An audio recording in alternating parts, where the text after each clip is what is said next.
Continuamos con la transmisión en vivo y en directo de este primer Observatorio Internacional de Derechos Políticos que organiza la Sala Especializada del Tribunal Electoral del Poder Judicial de la Federación. Gracias por seguirnos en vivo a través de plataforma electoral. Vamos a dar paso a la siguiente mesa de trabajo, la mesa número 2, propaganda negativa y calumnia. Me da mucho gusto presentar en este momento al magistrado Salvador Nava Gomar, quien es magistrado de la Sala Superior del Tribunal Electoral del Poder Judicial de la Federación.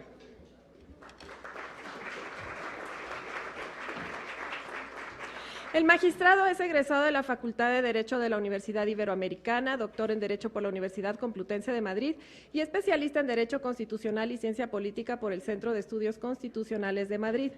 Fue director de la Escuela de Derecho de la Universidad Anáhuac, México Sur, investigador del Instituto de Investigaciones Jurídicas de la UNAM, miembro del Sistema Nacional de Investigadores, así como de la Comisión Técnica del Grupo Oaxaca, que redactó la Ley Federal de Transparencia y Acceso a la Información Pública Gubernamental. Ha sido catedrático y conferencista invitado en diversas universidades de todos los estados de la República Mexicana y en más de 15 países. Autor de diversos libros y publicaciones sobre temas relacionados con el derecho constitucional, derecho electoral, transparencia y acceso a la información. Muchas gracias por su presencia, magistrado. Nos acompaña también Irene Espiño, es directora del Centro de Estudios Constitucionales Comparados, la Academia Interamericana de Derechos Humanos, catedrática de la Facultad de Jurisprudencia de la Universidad Autónoma de Coahuila e investigadora en Derecho Constitucional Comparado en la Universidad de Siena, en Italia. Tiene los estudios de doctorado en Investigación en Derecho y Economía por la Universidad de Siena, proponiendo la tesis denominada Los discursos del odio entre la libertad de expresión y la circulación de las ideas constitucionales en perspectiva comparada. Le damos la más cordial bienvenida a nuestra invitada especial, Irene Espiño.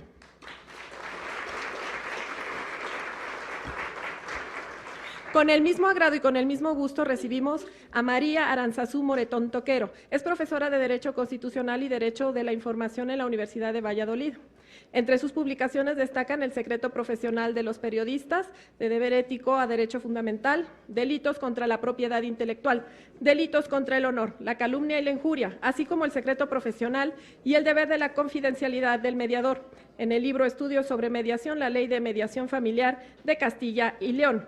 Es doctora en Derecho por la Universidad de Valladolid. Le damos la más cordial bienvenida. Gracias por acompañarnos.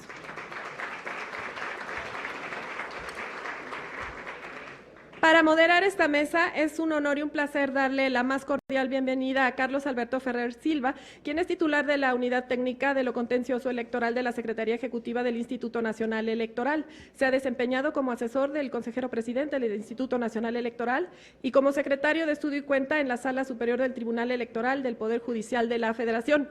Cuenta con la maestría en Derechos Humanos y Democracia por la Facultad Latinoamericana de Ciencias Sociales, el máster en Justicia Constitucional y Derecho Electoral por la Universidad de Castilla-La Mancha, España. Es licenciado en Derecho, egresado de la Universidad Panamericana.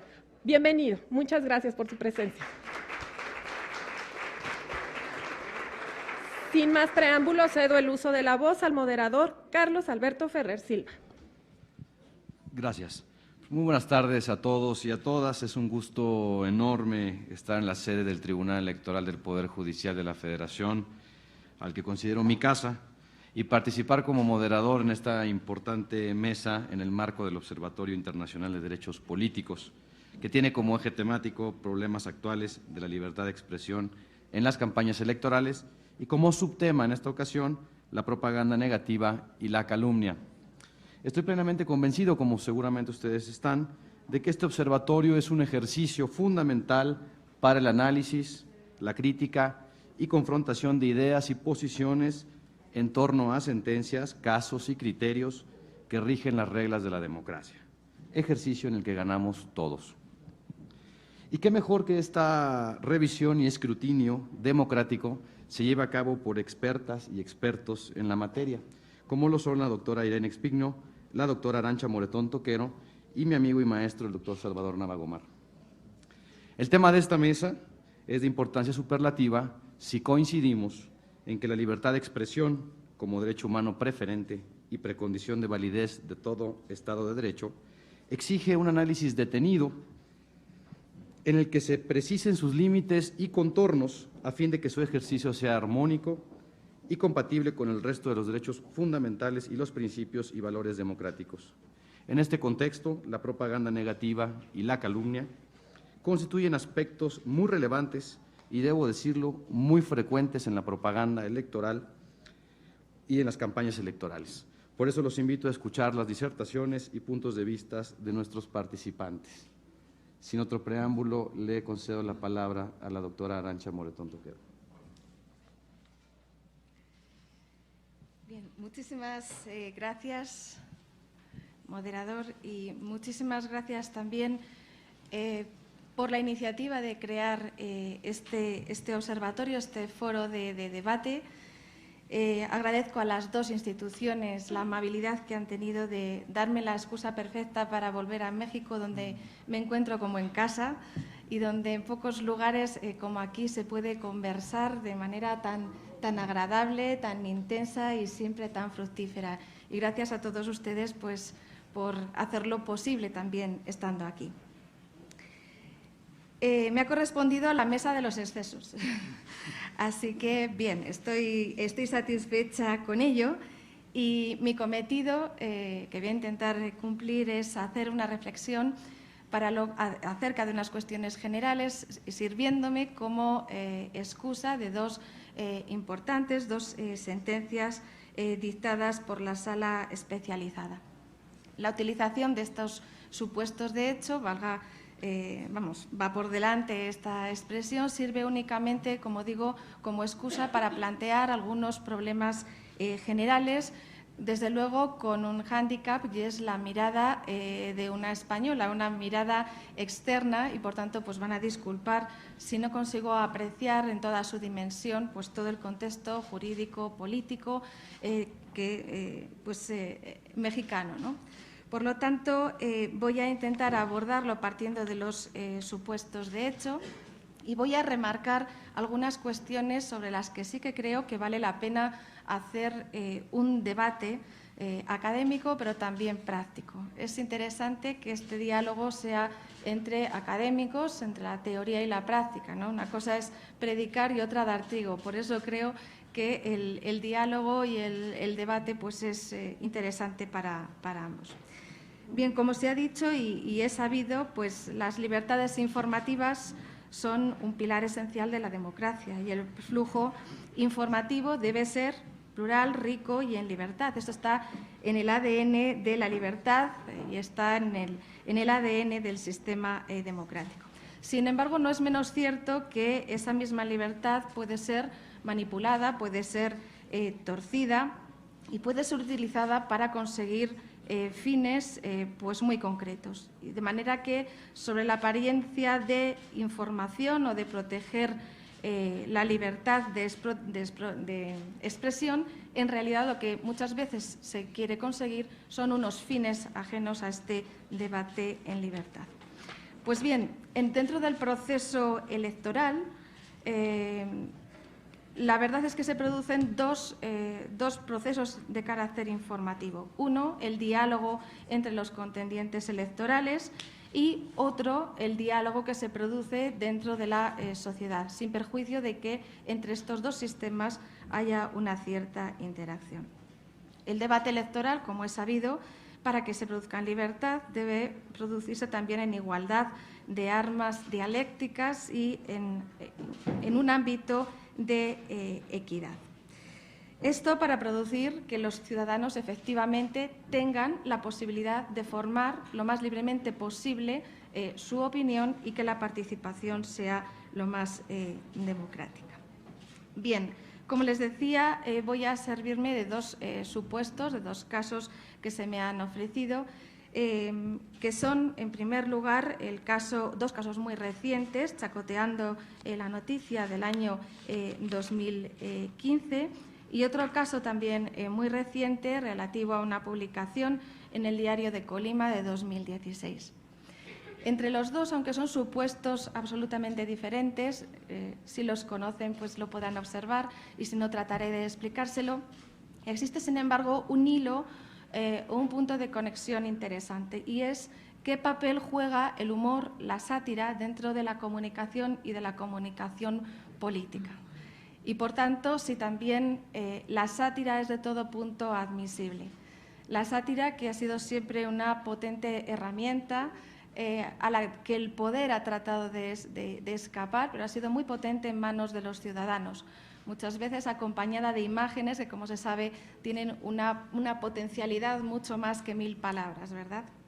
Pues bien, la sátira desde siempre ha desarrollado una función esencial, una función importante, y sin negar esto, lo que vamos a plantear aquí es si bajo el concepto del humor, bajo el concepto de la sátira, son posibles cualesquiera acciones, o si, por el contrario, como digo, en un ámbito de libertad, como es el que estamos diciendo, tiene que haber libertad de expresión, se ha dicho, la libertad de información, mucho más en el proceso electoral. ¿Qué papel juega la sátira si todo vale o todo puede? Salvando las enormes distancias y la diferencia esencial, no tengo más que plantearles o recordarles o traer aquí pues toda la polémica y todo lo que se ha escrito en relación pues con viñetas importantes, ¿no? Las ya llamadas viñetas de Mahoma en Francia, que han protagonizado o que han sido excusa de tan importantes situaciones y tan dramáticas. Empezando por el primer caso, voy a abordar esta sentencia, que es algo, las dos, el tribunal tiene que afrontar una situación interesante y compleja, porque todo lo que es hablar de bienes jurídicos que se escapan de las manos, como las libertades de expresión y de información, requiere de una precisión importantísima. Voy a empezar por esta sentencia que, bueno, pues es curiosa, es relevante. El supuesto de hecho es que en diciembre de 2015 el Partido de Acción Nacional, el PAN, formuló una denuncia ante la Junta Local del Instituto de Colima por una publicación que se produce en el diario. El motivo de la denuncia era la difusión de una nota por parte de este diario donde se aseguraba que el candidato del PAN renunciaba a su candidatura. Esta denuncia se fundamentaba, se decía que tenía un carácter calumnioso, que presentaba una información falsa, pues no era verdad que retirase la candidatura, que se hacía con la intención de confundir a la ciudadanía. La defensa del diario pues articuló, se defendió diciendo que bueno, negaba las informaciones, decía que no se trataba de hechos falsos y que por tanto que no perseguía la finalidad de desinformar al público. En este caso, la circunstancia es absolutamente relevante porque resulta que esta difusión se produce, la publicación se produce en el Día de los Santos Inocentes. Entonces, como es sabido y como manda la tradición aquí, pero también en España, se produce en un día muy destacado, muy señalado, donde todos sabemos que efectivamente pues, se producen publicaciones de hechos que no son ciertos, pero que pudieran ser verosímiles.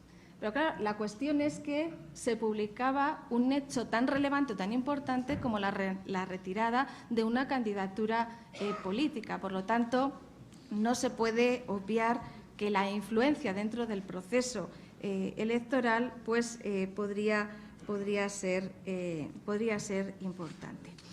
Pues bien, en este caso, la sentencia sí que razona de una manera pues, muy sensible también a esas circunstancias y a lo que ocurrió. Razona que se carece de elementos para afirmar que esa conducta formó parte de una campaña de desinformación. Estamos, en este caso, ante un supuesto del ejercicio de la libertad de información que también tiene en su esencia que tiene que responder en un grado lo máximo posible a la realidad. Y en este caso lo que encontramos es la transmisión de una serie de hechos, información que no se parece en nada a la realidad. ¿Qué ocurre aquí? Ocurre que hay un ánimo diferente al informativo. Lo que existe es un ánimo de diversión o de hacer la gracia o colaborar en ese ambiente festivo o jocoso. De tal manera que lo que prevalece desde mi punto de vista en el mensaje, creo que también es lo que se acoge en la sentencia, es que el ánimo, ese animus jocandi o ese ánimo jocoso, ese ánimo humorístico, es capaz de desplazar otros ánimos que sí que harían posible que la conducta fuera sancionada. Por lo tanto, en este caso, y a falta de un elemento volitivo, intencional, de dañar la campaña, pues sí que es cierto que por desafortunada, y esto ya es mi opinión, por desafortunada que fuera la publicación, sí que en verdad, si se produjo una reversión inmediata, porque el Día de los Inocentes pasa a las 24 horas, o incluso si las redes sociales consiguieron desmentirlo, es verdad que el daño efectivo en la ponderación que se hace en la sentencia, pues efectivamente creo que no habría que llegar, que habría que llegar más allá, en mi humilde opinión. Ahora bien, sí que al hilo de lo que se ha dicho anteriormente, no todo vale, sí que, aunque esto no entraría en el campo del derecho, desde mi punto de vista, sí que cabría apelar a otros mecanismos en los cuales el ejercicio de la libertad de información sea más responsable. Y, por ejemplo, no sé si se hizo o no, porque desconozco los datos concretos, pero no sé si el Diario de Colima hizo a lo mejor una nota aclaratoria diciendo, porque a veces en España esto sí que es usual, una nota aclaratoria en la cual se dijera que esta información respondía únicamente a una broma en el Día de los Inocentes. Siguiendo este mismo hilo y con algunos puntos en común, el otro caso es el caso que he titulado, ¿no?, por lo expresivo también el título, Chacoteando la noticia, con una expresión maravillosa que me la voy a apuntar ya por lo expresiva. En este caso, el caso era, yo creo que aún más complejo y parte de una demanda que hace también una candidata a la gobernatura del Estado de Sonora en contra de una serie de unas 10 emisiones, creo recordar, que se hacen en una televisora pública del Estado. En estas emisiones, por lo que se puede observar en la parrilla informativa, existen una serie de sketches de breves duraciones, al mismo tiempo que existen entrevistas. El programa, solamente el nombre lo indica, seguramente pues ustedes lo conozcan, pero bueno, yo he aprendido que era un programa en tono humorístico, pero en el que se mezclan elementos de carácter informativo, expresivo, de broma, en fin, creando un producto informativo, yo creo que con ciertos riesgos. Por tanto, el entorno informativo y los hechos que a mí me parecen relevantes es que efectivamente este programa se emite diariamente, se estructura en breves sketches, algunos informativos y otros de carácter expresivo, se emite también en redes sociales con un gran impacto y es emitido y creado por una televisión que está financiada con dinero público. En este caso, los derechos en juego, desde luego, son la libre manifestación de las ideas, la libertad de expresión sin interferencias, la inviolabilidad de la difusión, pero también, desde luego, el derecho al honor y a la defensa contra la calumnia de las personas que denunciaron y también la propia protección del proceso electoral en un ámbito libre y plural. Lo que sí que adelanto es que dentro de las emisiones del programa sí que se ve una mayor propensión a hacer bromas de determinados candidatos con mucha mayor intensidad, al margen de otras bromas sexistas que, bueno, tampoco vienen a este caso, aunque no dejan de tener su importancia. De los motivos de queja me voy a señalar en algunos y intentaré ser breve algunas reflexiones. En primer lugar, lo que hemos dicho, la libertad de expresión es una institución ligada al pluralismo político, que es el valor esencial dentro del Estado ciudadano.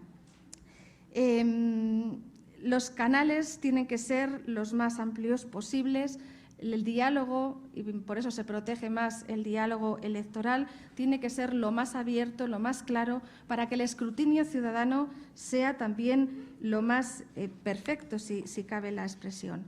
Hay un derecho ciudadano a formarse una opinión pública en libertad. Por tanto, necesidad de máxima posibilidad de circulación de ideas y también de noticias. Pero dentro de esta difusión, ideas y noticias, es importante señalar la diferencia que existen entre ambas.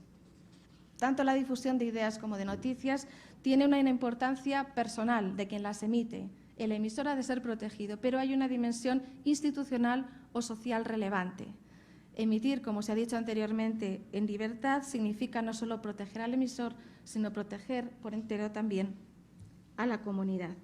Y en el caso de debates sobre temas de interés público, el debate tiene que ser mucho más robusto, abierto, lo cual nos conduce a la necesidad de tener que soportar y escuchar ideas que tampoco nos gustan, nos desagradan o incluso nos molestan, precisamente para que haya confrontación y los ciudadanos, teniendo todo sobre la mesa, podamos elegir. Pero un problema que veo y que creo que tiene que ver con la particular regulación mexicana es la unión o el nexo que existe en la realidad entre las libertades de expresión e información.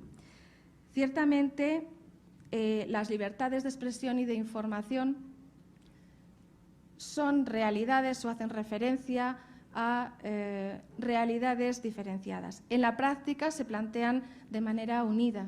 ¿Quién es capaz de separar con la precisión de un cirujano en un artículo periodístico, en una nota, hasta dónde llega la información de hechos sobre la realidad y hasta dónde llega la emisión de opiniones? Si realmente la mera selección del titular o la mera selección de la noticia es ya una opción.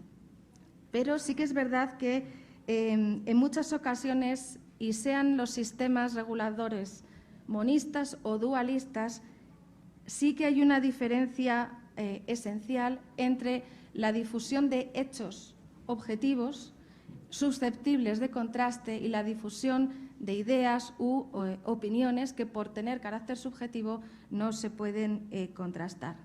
Y esta diferenciación es esencial porque, mientras que la información protegible resulta la información de calidad, la información que responde a la realidad, en el caso de las opiniones, esta diferenciación no es tan evidente porque las opiniones son tan subjetivas y son tan propias de cada uno como personas existen.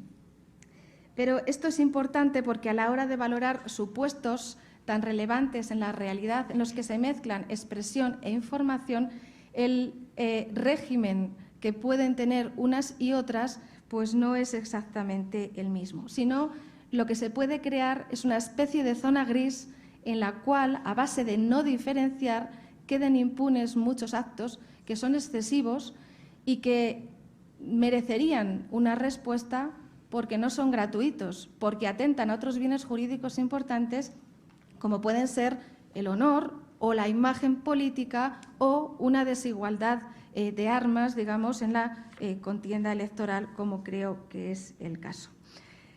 Para la diferenciación existen algunos criterios y, evidentemente, no hay reglas generales.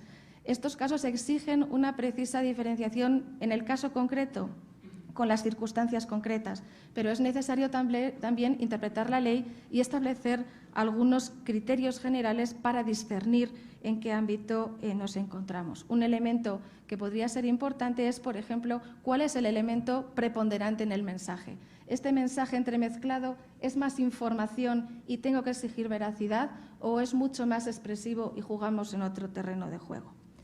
Aquí, además, se complica un paso más, se complica un poco más porque las expresiones que se vierten, los sketches, estas actuaciones cómicas versan sobre personajes públicos, pero versan sobre personajes públicos haciendo alusión a la entrega de maletines de dinero, a la venta de favores, etcétera, etcétera, en un proceso electoral, dentro de un proceso electoral.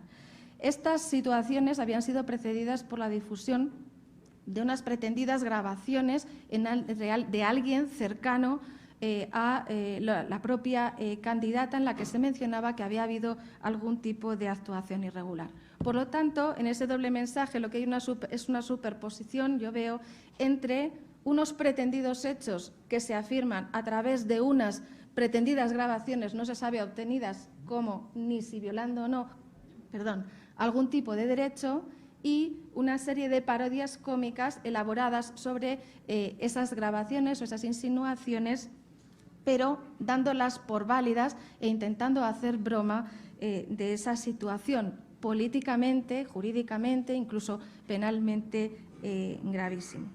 Claro, el problema es que la afectada apela al delito de calumnia, a la que se están empleando, se están formulando calumnias contra ella, se están atribuyendo hechos que no son verdaderos con la intención de denigrar. Pues bien, la solución, la verdad es que es compleja. Es compleja y en este caso hay una atribución no solamente de hechos no ciertos, seguramente, y también incluso de delitos. No me consta si con anterioridad ha habido un proceso judicial abierto, ha habido algún tipo de impacto dentro de la opinión pública. Obviamente, un criterio que habría que utilizar es, en mi opinión, si con carácter previo a estas bromas, digamos, existía o no algún tipo de evidencia acerca de la realidad o no de estos hechos que se están imputando de alguna manera. Me parece difícil sostener en este caso que este caso puede resolverse solo apelando a la libertad de expresión o apelando a ese animus iocandi como justificador de unas acusaciones tan graves. Yo creo que aquí hay un problema importante informativo. No se puede utilizar el humor para tratar de informar. No es realmente una actividad periodística. Es decir, no es incompatible, pero lo que son hechos deben estar garantizados para que sea una información de calidad por unos indicios suficientes para mostrar que, con independencia de un eventual proceso judicial, existe una base fáctica lo suficientemente sólida para afirmar que eso es realidad. El resto, la opinión, el humor, incluso llegar al ridículo por una situación que, si fuera real, pues bueno, habría que tomarse la risa, ¿no? Antes o al momento de ir a los tribunales, pues sería otro discurso. Y esto yo creo que habría sido relevante. Por tanto, no creo que se pueda reducir a una mera labor periodística donde haya que reforzar la labor de los informadores, porque yo creo que en este caso no se comportaron como tal. Esto sin entrar en otra serie de consideraciones. Se trata de una cadena pública y hemos dicho que la contienda y la equidad de armas y de recursos no son solo económicos, sino de recursos personales, de recursos materiales. Y quien tiene además un mayor acceso, pues en fin, tiene un mayor deber de ser exquisito, ¿no?, en esa información. Y una cadena pública que bueno, pues debería ser neutral, lo cual no quita para que pueda sacar a la luz todos los escándalos, todos los presuntos delitos que existan. Pero en este caso me parece que hay un tinte valorativo tan fuerte que no desplaza ese ánimo de denostar o ese ánimo de denigrar. La presencia pública del candidato se consigue de todas las maneras que han dicho los anteriores participantes, pero también haciendo que la presencia del otro sea conseguir una presencia negativa del contrincante es mucho más efectivo a veces que conseguir la propia presencia dentro del medio, ¿no? Por tanto, creo que, en fin, este caso, aunque yo creo que parte de una dificultad importante, que es una definición distinta de la que nosotros tenemos de la calumnia, en la que, desde luego, el ánimo de producir un daño tiene que estar siempre presente, pues yo creo que tanto desde el punto de vista de la información cómo desde el punto de vista de la contienda electoral, pues quizá se pudieran haber tomado en cuenta pues otras consideraciones diferentes. Creo que la ponderación pues tendría a lo mejor que haber tomado en consideración pues otros datos importantes. Y en este caso, sobre todo, porque creo que hay una utilización de la libertad de información de una manera torcida. Es decir, es mucho más preponderante el elemento expresivo que el elemento informativo. Pero, en fin, todos estos supuestos, yo solamente quería dejar que, a pesar de las diferencias, las dificultades regulatorias, esta diferenciación entre información y expresión es muy útil, porque el canon jurídico para apreciar el buen ejercicio de una libertad o de la otra pues es muy diferente.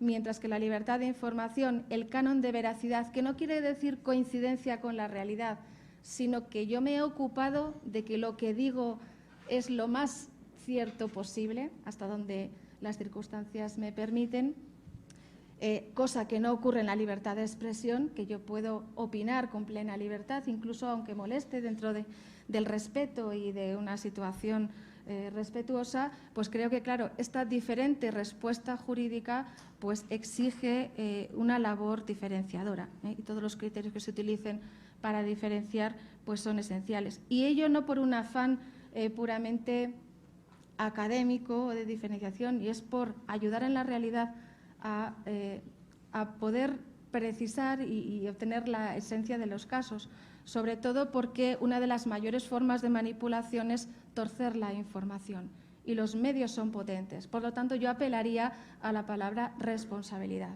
Responsabilidad ética de los medios, de los informadores y de quienes, claro, los dirigen, pero también responsabilidad jurídica. Así que solo como oferta y bueno, como planteamiento pues para el debate o a su consideración.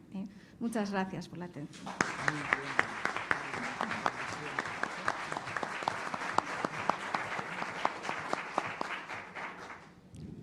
Muchas gracias a la doctora Moretón, quien de manera espléndida y en poco tiempo ha intentado resumir de manera muy puntual su punto de vista.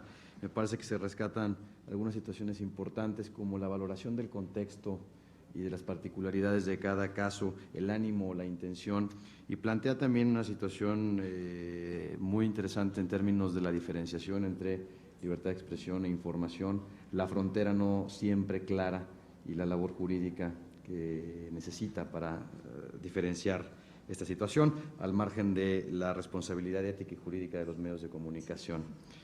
Pues bien, dicho lo anterior, le damos ahora la palabra a la doctora Irene Spigno. Por favor, doctora. Muchísimas gracias. Muy buenas tardes a todas y a todos. Pues yo, de parte de la Academia, quiero agradecer a la Sala Especializada, en primer lugar, por la colaboración en la organización de este evento, y quiero agradecer también, obviamente, a la Sala Superior, el Tribunal Electoral y todas las salas regionales, porque pues el Tribunal Electoral, al final de cuentas, es uno de los mejores ejemplos de tribunal abierto, porque efectivamente se somete a este ejercicio académico de crítica, de recibir críticas de académicos, y es algo muy importante, es algo que normalmente no se encuentra a nivel mundial, creo, en realidad. Y quiero obviamente agradecer a los integrantes de esta mesa, que probablemente son amigos, y el público en general, el público que está físicamente aquí en la sala, pero también las personas que nos están siguiendo en el video. Yo voy a utilizar, estamos en una mesa de libertad de expresión, y voy a utilizar mi libertad de expresión. Como ya estaba comentando Arantxa, la libertad de expresión tiene dos vertientes. Una bonita, que nos gusta a todos, porque nos gusta poder decir lo que pensamos, lo que creemos, lo que sentimos. Y una menos bonita, que es la parte crítica, cuando ya decimos cosas que fastidian, que molestan, que chocan, que pero son parte del debate. Entonces, yo voy a utilizar, digamos, la parte menos bonita,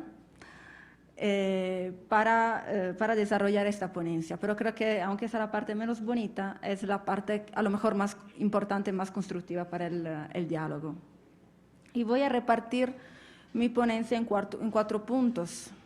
Voy a hacer una breve reconstrucción de los casos que yo he comentado. El segundo punto, voy a tocar el problema de, a mi opinión, la falta en el ordenamiento mexicano de un concepto claro y bien definido de calumnia. En el tercer punto, les voy a proponer muy brevemente algunas pistas posibles, a lo mejor, para la elaboración de un concepto de calumnia que sea constitucionalmente y electoralmente relevante. Y finalmente voy a elaborar unas críticas a los argumentos desarrollados por la sala especializada en las sentencias que me han tocado. Y en quinto lugar voy a pedir un abogado para el amparo porque me van a expulsar en virtud del artículo 33. Pero bueno, eso ya lo vemos al final. Breve descripción de los hechos. Se trata de dos casos, respectivamente se pueden identificar con el número de expediente SR-PSC 6 de 2016 y SER-PSL 34 de 2015. Y en ambos casos la cuestión a tratar puede ser resumida en una pregunta. Y la pregunta es la siguiente: si los hechos de los casos son constitutivos de calumnia constitucionalmente relevante como límite a la libertad de expresión en campañas políticas. Ambas decisiones surgen en el contexto de la elección a gobernador del estado de Colima del pasado otoño, que, como ustedes saben muy bien, seguramente mucho mejor que yo, se trataba de una elección extraordinaria convocada después que se habían anulado las elecciones anteriores. Y ambas decisiones derivan de quejas presentadas contra el Partido de Acción Nacional y su candidato por expresiones calumniosas presentadas en el primer caso en contra del candidato del Partido Movimiento Ciudadano y en el segundo caso en contra del candidato del Partido Revolucionario Institucional. En el primero de los dos casos, la queja deriva de una entrevista realizada al candidato panista contra el candidato del Movimiento Ciudadano, en donde se le acusaba de haber cometido el delito de homicidio culposo y lo indicaba como, entre comillas, obviamente, como asesino, como borracho, así como se le acusaba de haber abandonado a una persona dejándola tirada como si fuera un perro. Eso nada más para resumir el contexto del caso. En el segundo de los dos casos, el objeto de la queja consiste en la distribución de historietas y una publicación tipo tabloide que contenían frases, imágenes, caricaturas despectivas, denigratorias y calumniosas contra el PRI y su candidato. Y además, estas frases se basaban en hechos supuestamente falsos. Por ejemplo, una de las frases decía: nuestro amigo Jorge Luis, que viene desde abajo y que con trabajo logró salir adelante, ganó la pasada elección a gobernador. Y esta frase se acompañaba a imagen de, entre las otras personas, Jorge Luis Preciado, que había sido candidato por el PRI, pero que en ningún momento ganó la elección. Entonces, según la sala especializada, este tipo de frase tenía la idea de engañar a la población, aunque la sala superior había determinado que la elección en sí mismo fue limpia y que nada más se anuló por interferencia de un servidor público, entonces por otras cuestiones. El primero de los casos se resuelve con la consideración que no hubo calumnia, porque los hechos reportados en la entrevista fueron motivos de averiguación previa ante el Ministerio Público. Efectivamente, por una presunta comisión del delito de homicidio culposo, evento que además fue cubierto por diversos medios noticiosos y que integraban un asunto de interés general, porque involucraban el candidato a la gubernatura del Estado. Hay que subrayar que la acción penal, pero no terminó en una sentencia ni de inocencia ni de condena, sino que quedó prescrita por paso del tiempo. El segundo caso, en cambio, se resuelve con la existencia de la infracción consistente en calumnia. Ahora, aquí tenemos un gran problema. El problema consiste en entender qué significa la calumnia conforme al artículo 41 de la Constitución. O sea, la pregunta es, ¿cuál es la calumnia electoralmente relevante desde la perspectiva constitucional? Lo cito nada más porque hay también personas extranjeras. El artículo 41, base tercera, apartado C de la Constitución mexicana, prevé que en la propaganda política o electoral que difundan los partidos políticos nacionales deberán abstenerse de expresiones que calumnien a las personas. Se trata de un concepto constitucionalmente indeterminado, obviamente la Constitución no puede entrar en el detalle de qué es una calumnia, que necesita un desarrollo, tanto legislativo cuanto jurisprudencial. El legislador, hay que decir, intervino con la Ley General Electoral. El artículo 471, párrafo 2 de la Ley General Electoral entiende la calumnia como la imputación de hechos o delitos falsos con impacto en un proceso electoral. Ese es el concepto normativo, el concepto legislativo.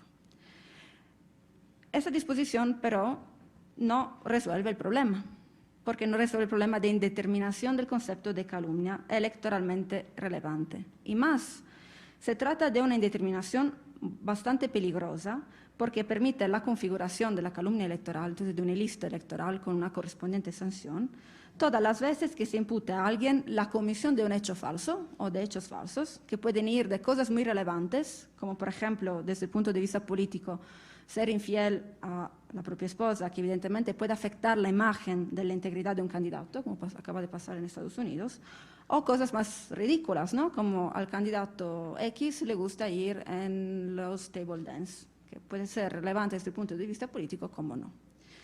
Y además consiste en la imputación de delitos falsos, pero la norma no dice absolutamente nada, no tiene ni indicación alguna, por lo que se refiere, por ejemplo, al elemento subjetivo de la conducta, o sea, presencia de culpa o dolo, más específica aún. Imputar a alguien hechos o delitos falsos con culpa, es decir, ignorando de manera a lo mejor imprudente que se trataba de hechos o delitos falsos, o con dolo en el sentido de que la persona que inculpa a alguien de hechos o delitos falsos estaba perfectamente consciente de que se trataban de hechos o delitos falsos. La norma no dice absolutamente nada sobre la necesidad que este elemento subjetivo esté presente. Y tampoco la norma es clara en definir qué tan relevante tiene que ser el impacto en el proceso electoral, que significa que tiene que tener un impacto positivo, negativo, puede ser negativo por algunos y negativo por otros. Entonces, todavía seguimos con un concepto indeterminado. Y tampoco podemos encontrar indicaciones relevantes en otras ramas del ordenamiento mexicano, porque ya está despenalizado. Entonces, efectivamente no podemos ni contar con una interpretación sistemática que nos pueda apoyar. Entonces, ¿quién tiene que desarrollar el concepto de calumnia? Pues obviamente el legislador. En primer lugar, el legislador, que como vimos lo hizo, a lo mejor podemos opinar si lo hizo bien, si lo hizo mal, ya no me voy a meter en estas discusiones, pero desde el punto de vista académico, a mí me parece que la definición que proporcionó es una definición tautológica, repetitiva, que no añade mucho más a lo que ya era evidente y que nos deja con un concepto indefinido todavía, tan indefinido que creo que este concepto normativo que se maneja es un concepto que no cumple con los estándares mínimos que la misma Constitución mexicana requiere, en virtud del artículo 1 de la Constitución, para poder limitar un derecho fundamental. Entonces, el otro órgano que tiene la tarea de interpretar la Constitución para garantizar la supremacía de la Constitución y garantizar los derechos fundamentales es el juez constitucional, que en materia electoral es obviamente el Tribunal Electoral en todas sus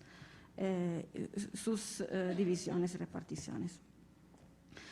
La Sala Superior del Tribunal Electoral del Poder Judicial de la Federación en realidad tenía algunos casos jurisprudenciales, algunas doctrinas jurisprudenciales sobre el concepto de calumnia y ha sostenido que en el contexto electoral la calumnia se circunscribe a la imputación de hechos o delitos falsos con impacto en un proceso electoral, señalando que este concepto representa una guía esencial para los operadores jurídicos a efectos de establecer si un determinado mensaje es efectivamente constitutivo de calumnia o no.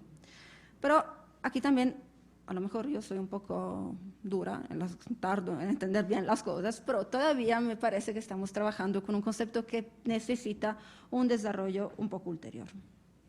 Y en los casos que que yo he comentado, me parece que esas podrían haber sido ocasiones buenas para el tribunal para poder rellenar estos vacíos. Voy a pasar al tercer punto. Obviamente yo aquí ando destruyendo conceptos y ustedes me pueden decir, bueno, sí, entonces, ¿qué nos propones? ¿Qué nos sugieres? Pocas pistas en realidad. Pero creo que son muy importantes.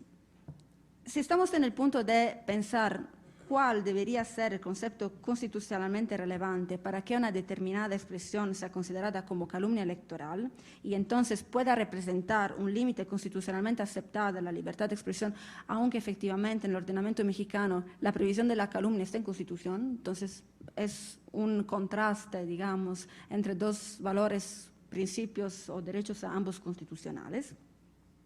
Tenemos que pensar y subrayar que tenemos, en la teoría general de derecho, tenemos diferentes técnicas para resolucionar conflictos entre derechos. Tenemos la ponderación, tenemos, por ejemplo, la subsunción, tenemos el criterio, el principio o el test de proporcionalidad. Para aplicar estos criterios, el punto de partida creo que es la identificación de cuáles son los derechos o bienes jurídicos de relevancia constitucional que entran en juego. Antes que nada, se trata de derechos de la personalidad, entonces derecho a la imagen, reputación, honor, dignidad, etc. Y especialmente son dos elementos complementarios que no pueden ir aislados. ¿Cuáles son los fines que se quieren proteger? Es decir, la protección del proceso electoral, en este caso. Obviamente se debe tratar de violaciones graves a derechos fundamentales, entonces que provocan una influencia determinante, o sea, que impacta de forma tal que se influya de manera grave en el proceso electoral. Ojo, en el momento en que elaboramos un concepto electoral de calumnia, hay que tener incluso más cuidado porque si estamos hablando de limitar cualquier imputación de hechos falsos, estamos limitando de manera muy importante la libertad de expresión, porque las campañas electorales, si les quitamos las mentiras, queda muy poco.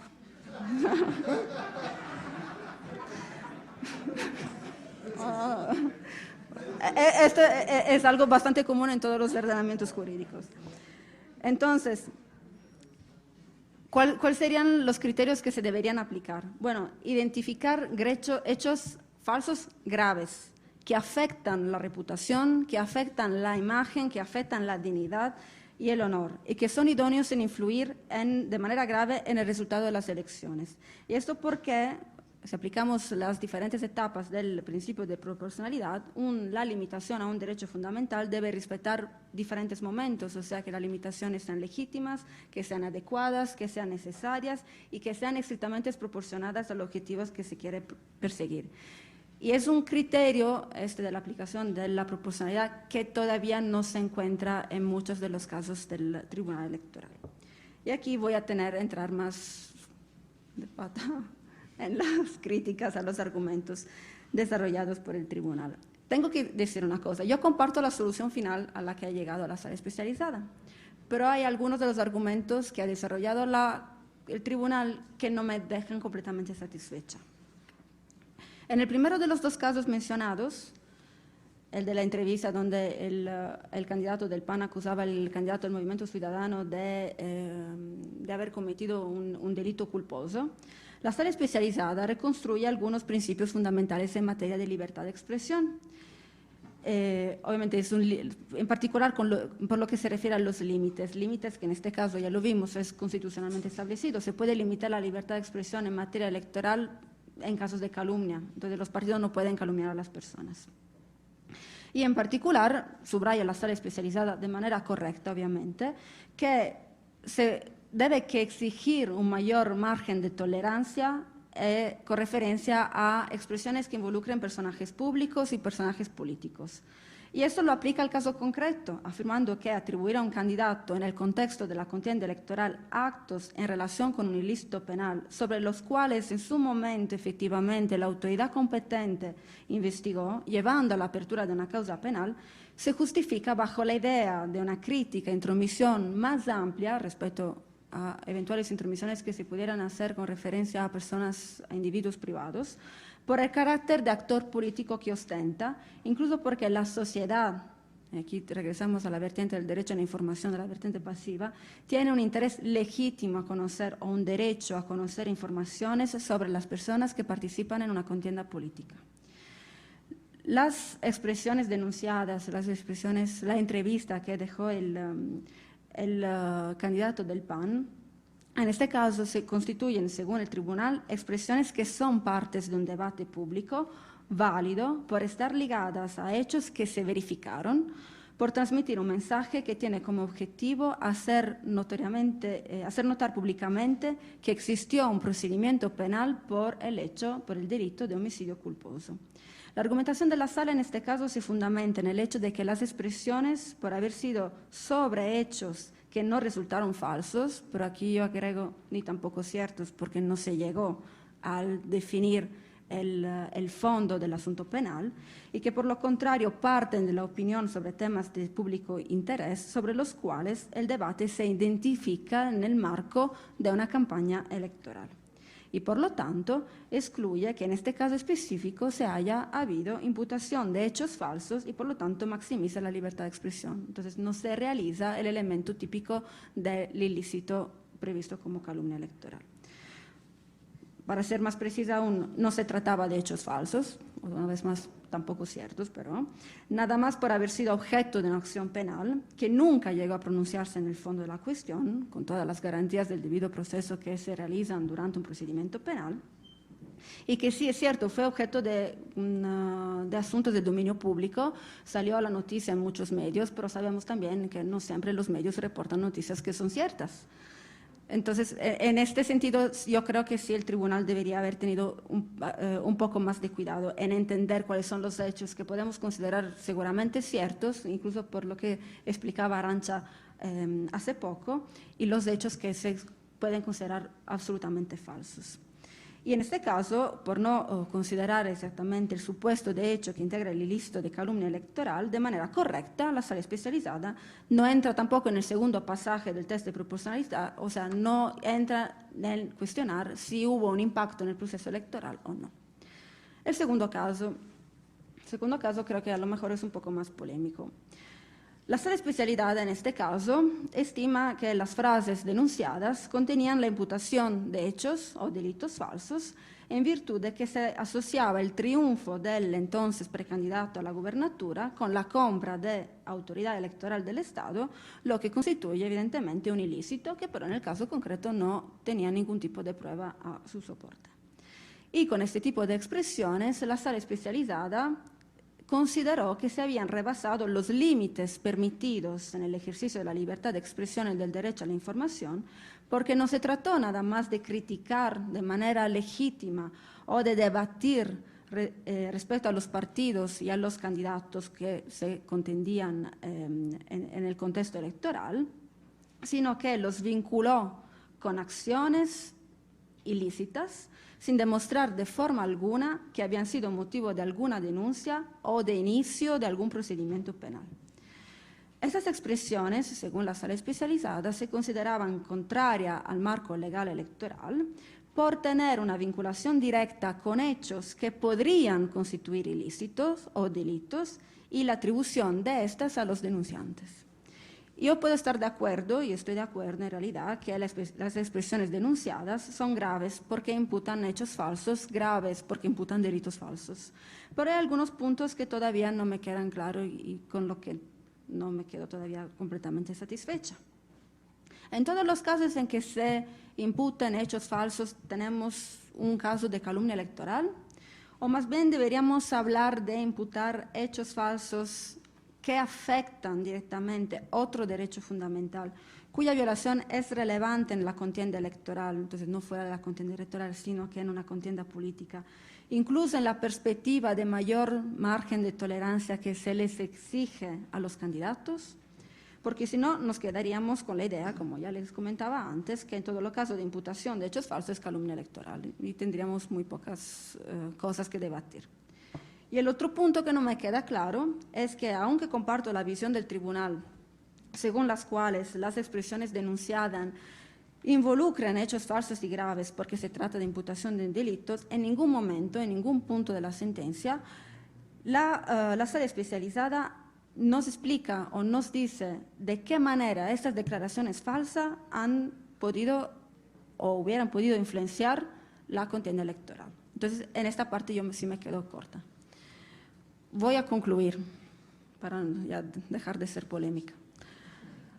Creo que hemos llegado a un punto en realidad en el que es necesario ir definiendo mejor y de manera más atenta, de manera más específica, cuáles son los criterios que debemos utilizar para poder limitar derechos fundamentales, porque de esto estamos hablando. Estamos hablando de limitar un derecho fundamental como la libertad de expresión. Y el punto es evitar que el artículo 1 de la Constitución mexicana, así como todos los principios que hemos estado elaborando a lo largo del tiempo, se queden en letra muerta, que sean inefectivos. En particular, la libertad de expresión, que es tanto libertad individual como posibilidad de que cada uno de nosotros pueda manifestar de la manera más amplia y más libre posible su pensamiento, pero que tiene una función inclusive más importante en las contiendas electorales porque es uno de los fundamentos de la democracia. Y la falta de unos criterios claros y bien definidos implica un riesgo real, yo creo, que se generen hipótesis de censura implícita o indirecta. Y eso sí es un riesgo que es necesario evitar. Me voy a parar aquí. Muchísimas gracias.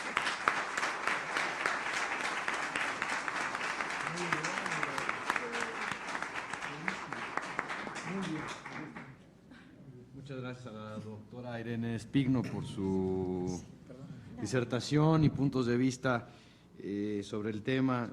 La verdad es que la doctora lanza provocaciones y críticas muy interesantes que pasan desde el concepto propio de calumnia y la necesidad de definir sus contornos y definir su contenido y alcance, así como la necesidad de determinar qué tipo de hechos son susceptibles de considerarse como de calumnia y, en todo caso, de qué manera se afecta o no se afecta o en qué grado se afecta el proceso electoral con este tipo de hechos. Estos son solamente algunos de los aspectos relevantes, desde luego, que intenta resumir la doctora. Ahora le doy el uso de la palabra al doctor Salvador Nava Gómez. Muchas gracias, Carlos, querido Cachorro. Arancha, es el apodo de Carlos en el medio electoral hace muchos años. Cachorro querido.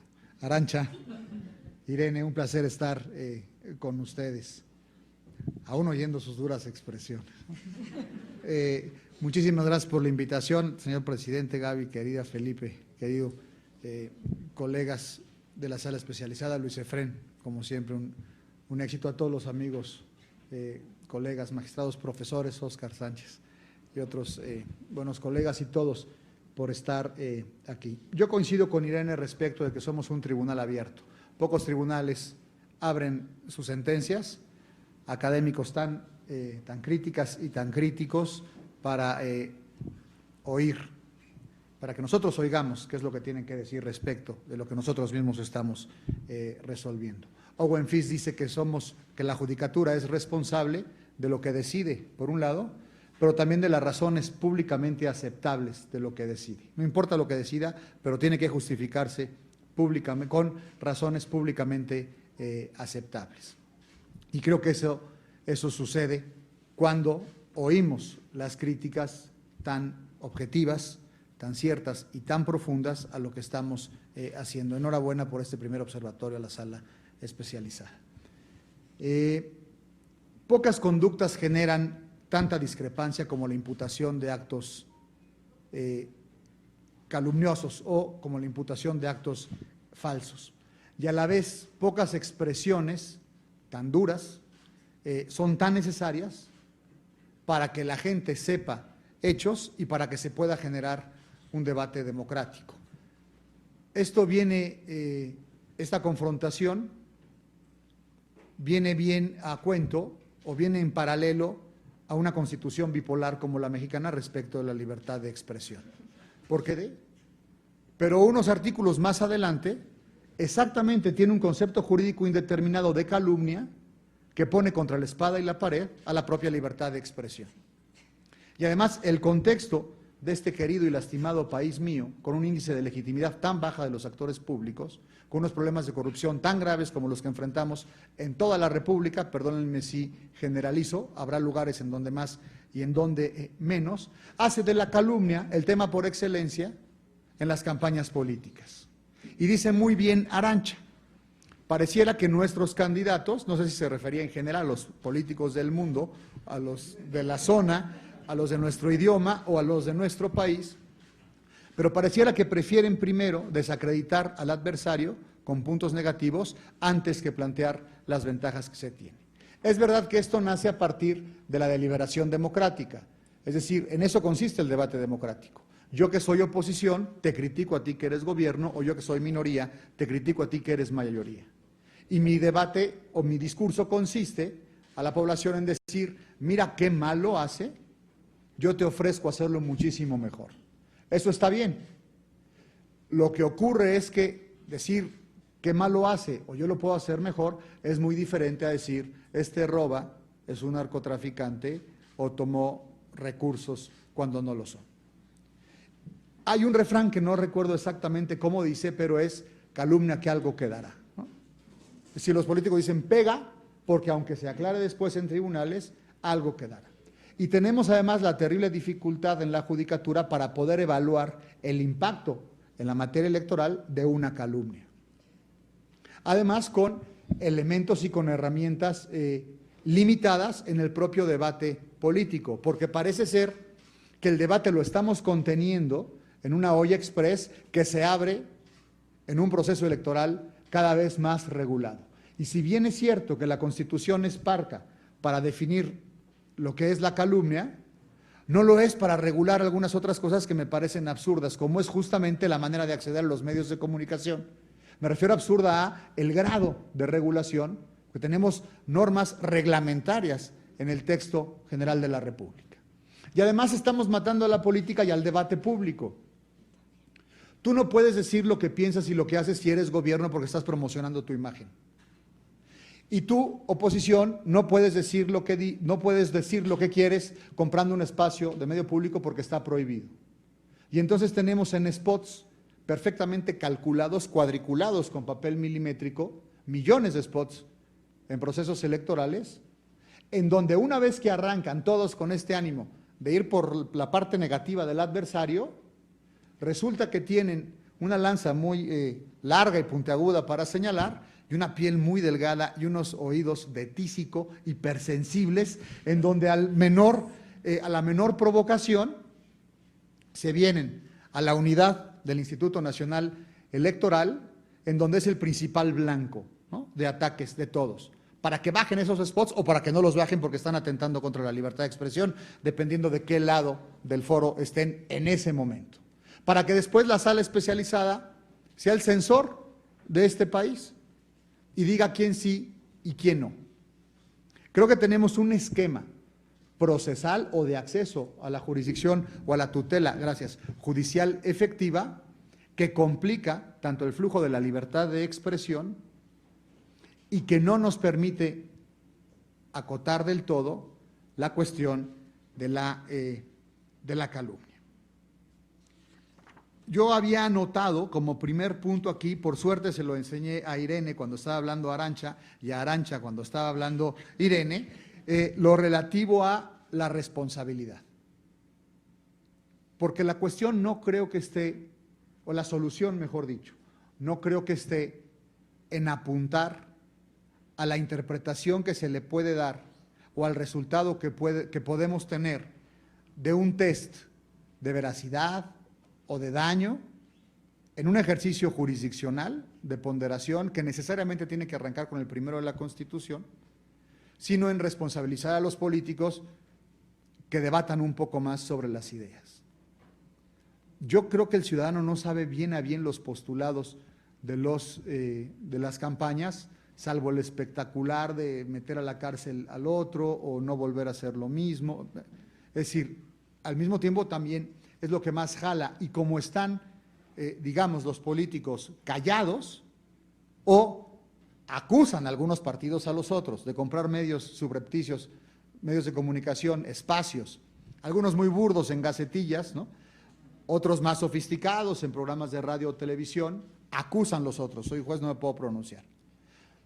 Pero lo cierto es que tenemos a los políticos con una especie de contención antinatura para la propia deliberación democrática, que cuando se dan el campanazo de la campaña, se empiezan a dar con todo.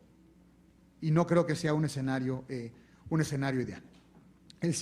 Lo cierto es que falta mesura y responsabilidad o cultura democrática de nuestros propios actores políticos.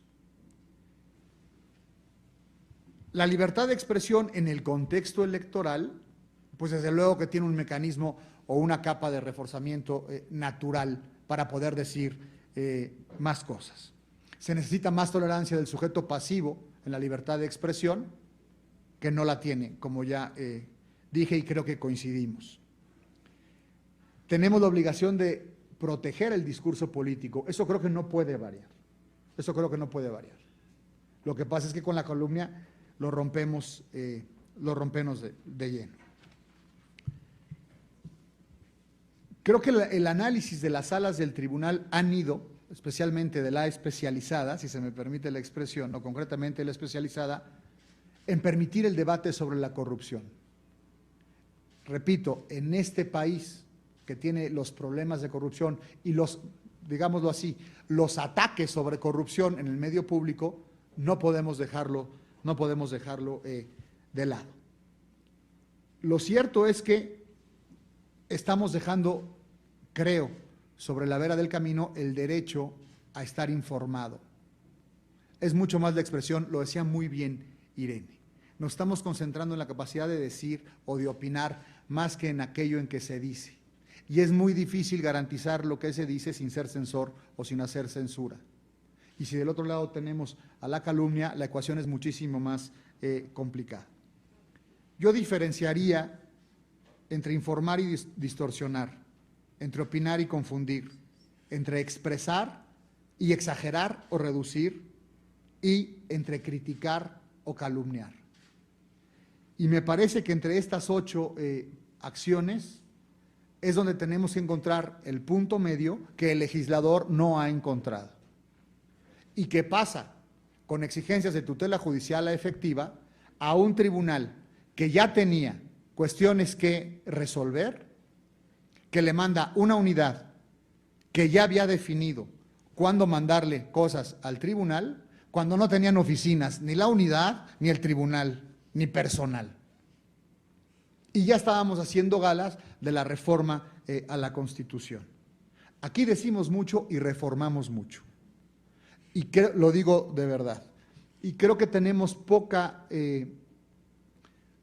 tiempo para interpretar y argumentar, o para cumplir, digamos, con la interpretación teleológica que se le exige al juez, porque al momento de regular no se hizo con la mesura y la premura que permita darle el contenido a la norma, o que permita saber el contenido a la norma, porque se reforma sobre las rodillas frente a procesos electorales que están por avanzar. Y además se reforma en buena medida atendiendo a las oposiciones recientes, así como resultado del pasado proceso electoral, que hacen de exigencias políticas diseños institucionales tan complejos como el de la sala especializada y el de la unidad. Y por otro lado, nos llenamos la boca con el artículo primero, que nos hace efectivamente a todas las autoridades responsables de potenciar los derechos fundamentales, sin la manera de atemperar legislativamente, como es el caso en el que nos encontramos, de la censura frente a la libertad de expresión. Creo que los tests de relevancia y de agravio, que son los que proceden en medidas de libertad de expresión para ver cuestiones referentes a la calumnia, se han llevado. ¿Que puede perfeccionarse? Hombre, claro. Qué bueno que no estamos hablando de mis sentencias. Estamos hablando los de otros, ¿no? Pero ustedes saben cuál es el ritmo de la judicatura electoral mexicana. Ayer, no recuerdo cuántos asuntos resolvimos en la sesión, pero yo calculo haber firmado más de 50 sentencias, ¿no? Así a ojo de buen cubero, y de acuerdo a que no me duele tanto la mano como después de otras sesiones. Pero estábamos con asuntos, les pongo un ejemplo, perdón que me salga del tema, de candidatos independientes para la Asamblea Constituyente del Distrito Federal. Llevábamos 2 asuntos en el orden del día y nos dimos cuenta que hasta ayer a medianoche vencía el plazo para que otros que no fueron notificados al mismo tiempo pudieran impugnar, y ya teníamos algunos avisos. Dijimos, no, tenemos que ver todos. Eso fue en un antepleno que duró 4 horas antes de salir a sesión pública, que interrumpimos para comer, para no salir a las 3 de la tarde, porque salimos después a las 8 o 9 de la noche. Dijimos, no, esperemos porque vienen más. Y todos nos despertamos, los colegas magistrados, ¿cuántos asuntos llegaron? Porque tenemos que resolverlos ya, porque nos dicen los amigos del Instituto Nacional Electoral, es que tenemos que imprimir las boletas. Es decir, tenemos esa dificultad. Eso ocurre en todos los temas, perdón que ponga ese ejemplo, pero para no ser redundante. No hay manera de posicionarse, creo, frente a la libertad de expresión o para censurar una cuestión que viene con un origen calumnioso. Hay que ver caso por caso, y lo que sí es un hecho, y pudiera concluir con eso, es con Owen Fis.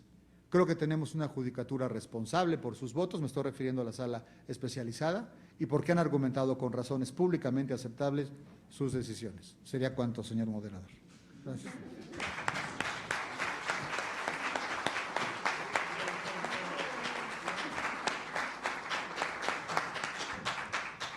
Muchas gracias al magistrado Nava Gomar, quien, fiel a su vocación demócrata y garantista, abre de nueva cuenta las puertas del tribunal para este tipo de ejercicios que venturosamente ya no nos sorprenden. Y desde luego, fiel también a su vocación académica, manifiesta una tensión interna en la Constitución, identifica puntos claves en este sentido. Asimismo, plantea un tema de responsabilidad de los actores políticos en el debate público y la importancia de analizar caso por caso cada uno de los asuntos. Bien, pues dicho lo anterior, pasamos a la sesión de preguntas. La primera de ellas, que formula Aarón Segura, de la sala especializada, dirigida a la doctora Moretón, dice: ¿no cree usted que desde una concepción deliberativa de la democracia, el derecho a la información no solo protege la expresión de hechos, sino también, y sobre todo, opiniones valorativas acerca de esos hechos? Sí, claro, por supuesto. Vamos a ver, quizá no me he expresado bien, pero es verdad que en los sistemas pues los hay, que la denominación muchas veces es dual, como en nuestro caso, expresión e información, y ustedes hablan de expresión para hablar también de hechos fácticos. Claro que sí. Es importantísima la opinión, y la democracia deliberativa, por supuesto, se fundamenta en la libertad, ¿no? en la opinión pública, el libre flujo de las informaciones, el mercado de la información y el libre flujo de las opiniones de cada uno. Pero cuando también las opiniones se forman sobre hechos, y es importante que los hechos sean lo más fiables, lo más ajustados a la realidad para no caer en la manipulación. Es decir, no es lo mismo opinar sobre un hecho cierto que ha ocurrido que opinar sobre un rumor, porque entonces la opinión, aparte de tiene un efecto multiplicador, ¿no? Entonces, son las dos en conjunto. Lo que pasa es que en los casos que yo abordaba, y bueno, por falta de tiempo tampoco he podido expresarme a lo mejor con todo el detenimiento, se hace pasar sobre la excusa del humor, se hace pasar información, y no todo vale. Información es información. No, es que lo estoy informando con humor. No. El humor es expresión, es crítica, es valoración. Y la información es otra cosa, que se justifica en aquí están mis pruebas. Mis pruebas son, estaba allí, lo he cotejado, tengo varias fuentes, no hasta el extremo de asegurar la realidad, porque ningún periodista en su sano juicio publicaría nada, porque nadie puede estar seguro al 100%. El 100% no existe de veracidad, pero sí que es exigible no difundir rumores, no intoxicar en realidad a la opinión pública para que forme opiniones distorsionadas sobre una realidad que es ficticia, ¿no? Que no existió. Por lo tanto, se ha dado la impresión es verdad que a lo mejor he cargado las tintas, por decirlo así, con la libertad de información, porque me parecía que en este caso estaba muy denostada. Desde luego no quería ni mucho menos dejar como hermana menor, por supuesto, a la libertad de expresión. Muchas gracias. La siguiente pregunta la formula Rubén Moreno, que viene de la UNAM, y pregunta: ¿qué diferencia existe, o si en su caso es lo mismo, entre propaganda calumniosa o negativa y la guerra sucia? La pregunta va dirigida al doctor Salvador Nava. Bueno, es que la propaganda negativa es hablar mal del adversario. La propaganda calumniosa es cuando se imputa un hecho falso al adversario. Eso es muy distinto. Y la guerra sucia entiendo que es un cruce, no es un concepto jurídico, o si lo es indeterminado o muy indeterminado.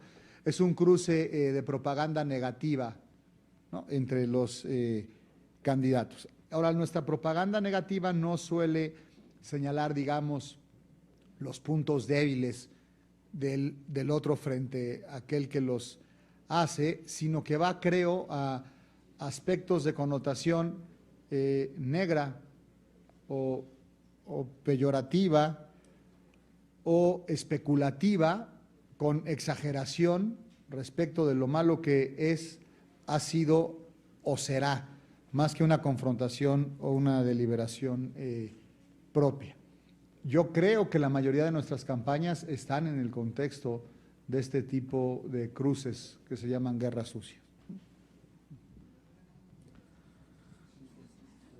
Muy bien, la siguiente pregunta, que en realidad son dos, la formula Efraín Encinia, es postulante, y va dirigida a la doctora Irene Espigno.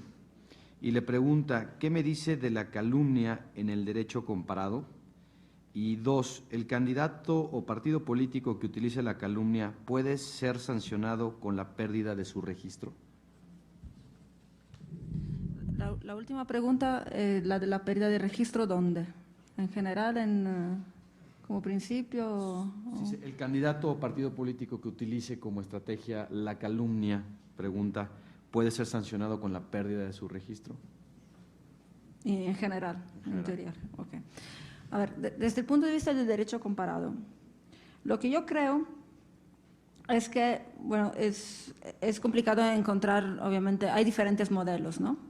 Hay diferentes modelos que dependen de cómo cada ordenamiento decide manejar el tema de la libertad de expresión en campañas electorales, la libertad de expresión en general y más en específico en temas políticos. Por lo que yo conozco y por lo que yo he visto, pues veniendo también de otra jurisdicción, veniendo en el ordenamiento italiano, nosotros no tenemos nada similar a lo que ustedes tienen aquí por todo el tema de la jurisdicción electoral en general, ni tenemos un tribunal electoral. Entra todo en la competencia de los tribunales ordinarios o, por algunos casos, de los tribunales administrativos. Entonces, ¿eso qué significa? Significa que nosotros no manejamos un concepto de calumnia electoral. Si se llega a tener calumnia es porque es calumnia desde el punto de vista del derecho penal. Entonces, se maneja con los instrumentos típicos del derecho penal, que a lo mejor puede tener relevancia en un proceso electoral, sí, pero tendrá otro tipo de consecuencias. Entonces, normalmente en el derecho comparado, por lo que yo conozco, repito, se maneja desde el punto de vista del derecho ordinario, no del derecho electoral. Y por el tema de registro, pues yo creo que no, honestamente, me parece una sanción de verdad excesiva. Incluso porque el registro implica, si no entendí mal el tema de registro, implica perder el derecho de voto. O sea, pues entonces yo diría que no, pero aquí otra vez depende del modelo del modelo electoral, cuánto es restrictivo en ese sentido y cuánto es liberal. Bien, pues son las preguntas que han sido formuladas. De nueva cuenta, pues agradecerles a todos y a todas su presencia en este importante observatorio y desde luego a quienes participaron en esta mesa sus valiosas colaboraciones. Muchas gracias y a continuación les doy un reconocimiento. Gracias a ustedes.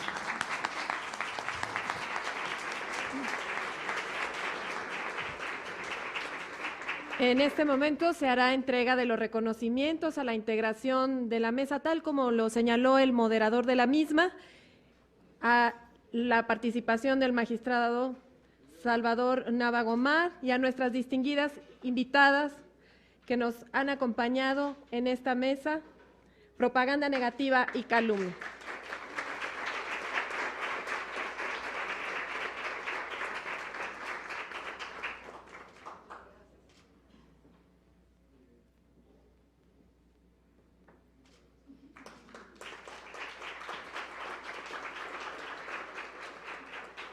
Agradecemos y despedimos a la integración de esta mesa. Invitamos a todas y a todos ustedes a que sigan con los trabajos de este primer observatorio internacional, posterior a una pausa con motivo de la comida, y desde luego seguiremos con las transmisiones en plataforma electoral.